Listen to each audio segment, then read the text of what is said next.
Welcome back to the critique. Good to be here. Okay, so this piece, it's a really sharp analysis of Gabbie Hanna's return to social media. It zeroes in on this contradiction between her new, religious forgiveness thing and then her unscripted resentment.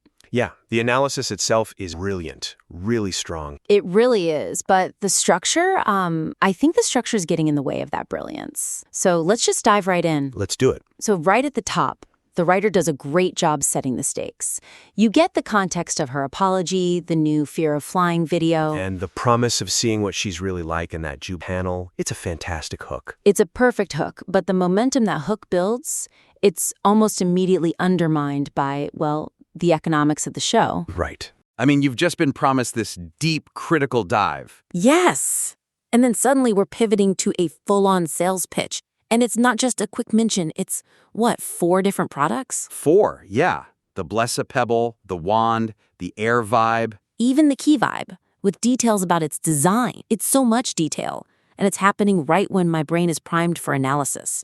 The critical thinking just stops. It stops cold. And you have to think about what that does to the listener experience, right? Exactly. They hear this great hook, and then bam, 5 minutes of a commercial. The risk is you're training your audience to just skip forward. To hit that 30-second skip button a bunch of times. Yeah, and then they might skip right past the start of the actual analysis. To really keep people engaged, you have to deliver some of that analytical payoff before you interrupt. Okay, so what does that look like in practice? Well, a concrete way to do it would be to just restructure the opening completely. You've got that amazing quote from the flying video. The part where she talks about her fear of death? And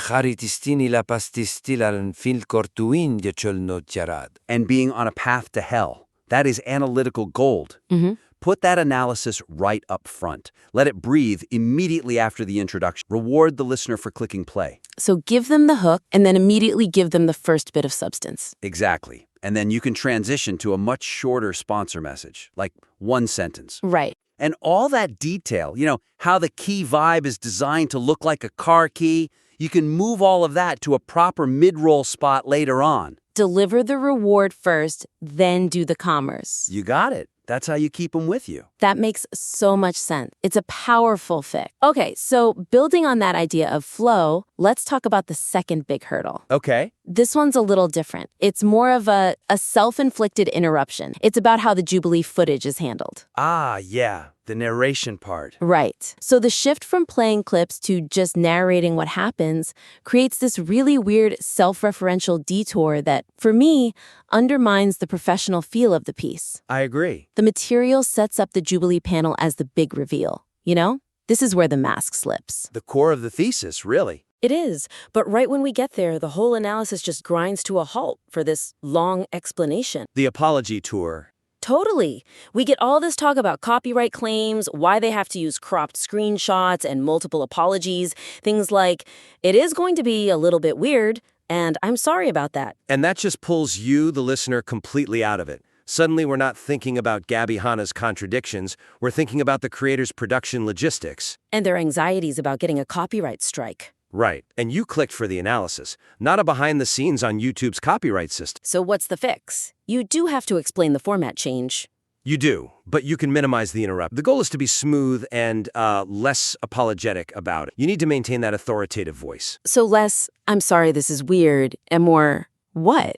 More functional. You acknowledge the limitation, and then you just move on. Pivot right back to the content. So no internal debate about monetization or copyright fears. None of it. Just a simple declarative statement. Something like, for this next part, we'll need to narrate the key moment. And then you could use a strong cue to get right back into it, like, the resentment really comes through when she addresses her critics directly. And then you just go. And then you just go. You immediately give them the narrated quote where she calls her critics crazy. You get right back on track. Focus the attention forward, not on the technical speed bumps. That's so much stronger. It respects the listener's time and focus. Okay, so let's move on to the third point, because this is where the material really shines. Yeah, the core analysis is fantastic. It's so good.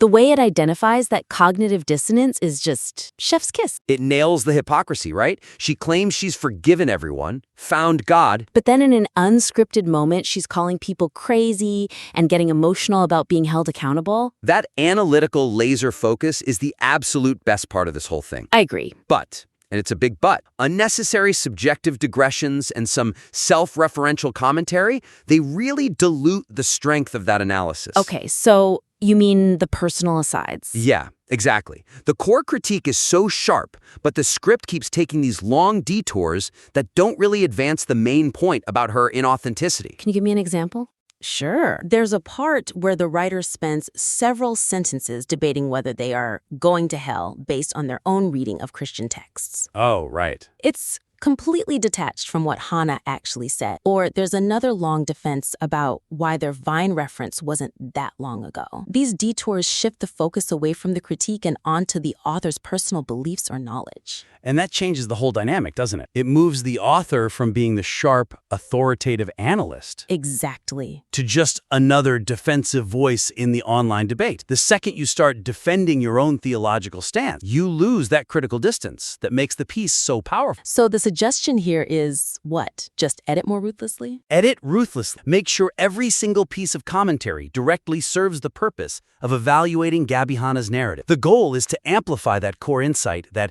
as the script says, it's just constant flip-flopping. I see. So let's look at another one. When critiquing her attempt to reframe her old storytime videos as these profound acts of self-exploitation, Right, I remember this part. the material goes on this long tangent about the storytime genre dying out, or the author's personal experience of being quieter in real life. Which is interesting, but not really the point. It's totally irrelevant. The real point, the contradiction, is right there in her own story. She now talks about super personal stuff like death and faith, but claims she stepped back from her career because it was getting too personal. That's the conflict right there. You don't need all the other stuff. You don't. Just hone in on that specific conflict. Yeah, and I think we see this again when the topic of cancel culture comes up and her claim that it ruined her career.